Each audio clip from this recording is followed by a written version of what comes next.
Hi. So hopefully you're going to see us again and again and again because of what we talk about today. Over and over and over.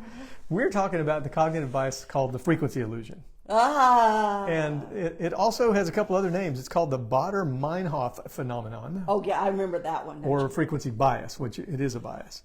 And it's a cognitive bias, and it describes our tendency to notice something, and then we, more often after we notice it the first time. A really simple example is, we're thinking about buying a particular car, right? Okay. And we think, hardly anybody has these cars. We'll be different, we're going to get that car. And we start looking at that car, Yeah. and all of a sudden, everywhere you look, there they are. Right. They're everywhere. Uh-huh. It's like, whoa, well, I guess we're not going to be so original after all. No, of course. So what is the deal with this? I don't know. What is the big deal? It's increased attention to, it could be a phrase, it could be an object, or an idea, like hearing a song more often. That's another little piece of this. One, yeah. Yeah, you hear a new song and then you think, oh wow, that's so cool, and then you hear it everywhere and then you get tired of it. Exactly. But I've also experienced this in terms of seeing a movie or a TV show, and an actor or actress will put on have a really good performance, and I'll think, wow, I never saw that actor or actress before. They're so good. And then it turns out, well, I've seen them 10 times before, at least, in other shows, and they had minor characters and minor parts, and they just didn't get my attention. Okay. So what else in this one? Okay, so the Baader-Meinhof, the name came, I don't want to go the history of the name, where it came from, because it's kind of unpleasant, but it was actually happened in 1995. That's when the name, it was on an internet chat board. Somebody mentioned something, that they'd seen something, and then suddenly multiple people were talking about it. It seemed like there were more people talking about it than were. It was just a phenomenon. But then in 2005, a Stanford University professor, a linguistics professor, so he was kind of focused on words. His name was Arnold Zwicky. He wrote about this in his blog, and he gave it the name the frequency illusion. Mm-hmm. Okay, so he thought, and this is kind of where we've talked about the cognitive biases kind of connecting to one another and overlapping. Mm-hmm. He thought that this was really a combination of two other cognitive biases. Okay, which are? And that is selective attention and confirmation bias. So selective attention is the process of selecting and focusing on relevant stimuli and ignoring distractions. Now, that can be, that selective attention, I've been accused of that. In fact, I've been quite guilty of it by my mother. Used to, when I was a child and I was watching television, she could come in the room and she could talk to me, and it's not just your mama, honey. And I would respond and nod my head and have a whole conversation without ever taking my eyes off the TV. Mm-hmm. And when she had left, I had no idea she'd even been there. Yeah. And she would have to stand between me and the TV and interrupt my vision in order to actually get my attention. I think I threw a throwing up kid at you one time. One time you did, yes. So, there are some people that, for a variety of reasons, are able to harness that in a more productive manner, like studying or working, working in a noisy environment and being able to maintain intense focus, ignore all the conversations going on around them. And funny, when I was in a cubicle arrangement where there was a lot of distraction, I had a hard time with that. Oh, I can understand. I really did have a hard time with that. I guess my work wasn't as exciting as the television was when I was a child. Or as Anyway, an adult. that's selective attention. Okay. So confirmation bias. We've talked about this before. We actually did a different video, so I'll make sure I put a link to that. And it's a bias that always interacts with this frequency illusion. And what it does is that it occurs when we notice, the tendency that we look for evidence or information that confirms what we already believe. A pattern. And not yet. It's more of a filter. Oh. It's more of a filter. We're looking confirmation bias, so we're biased towards something that confirms what we already believe.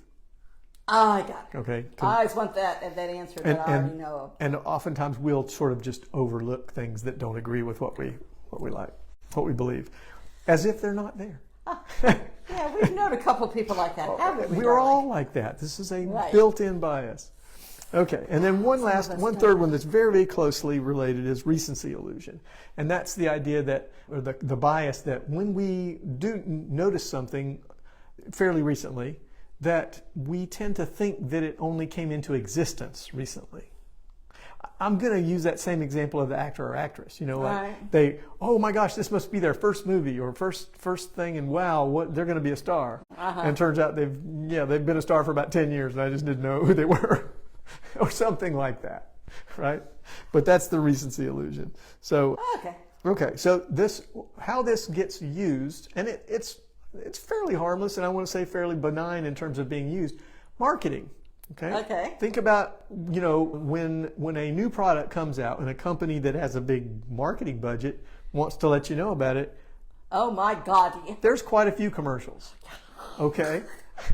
And so not only can you watch, you know, a particular channel like television or even a particular channel on the television and see the same advertisement repeated over and over and over, you know, like every 10 minutes, sometimes twice in the same show, which, you know, seems like a waste of money to me.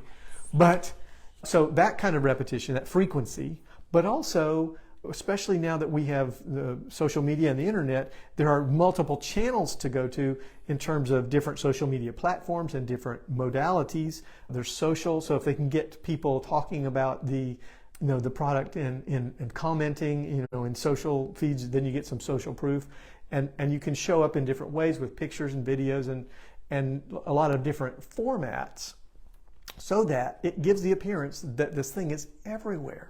And that everyone is talking about it, which then triggers us to, well, I don't want to be left out. And if everybody likes this and they're all talking about it, I must need it too. So that's how it's used in marketing. And that's, you know, if you're marketing multi-channel, you know, you probably get more bang from doing repetitions in a shorter amount of time than by spreading them out over, you know, months. That would be the lesson from this. Because people forget. Another thing that makes us worse is our inability to fully comprehend the nature of randomness. Okay, many things are random. True. Just random, and our brain, because we are hardwired to notice patterns, to look for patterns. Right. You know, that's part of our survival, is to find patterns, and because we're hardwired that way, we're looking for them, and we'll see them sometimes even when they're not there. And so that's where we get, and actually we talked about another bias, which the name is not coming right now, but the idea of the winning streaks, you know, or we talked about when our luck is due to change. In this idea of a losing streak or a winning streak. Yeah. And so we'll see streaks when it's really just random data. Right. You know, you can flip 10, not often, but you can flip 10 heads in a row, and that's still random. Right.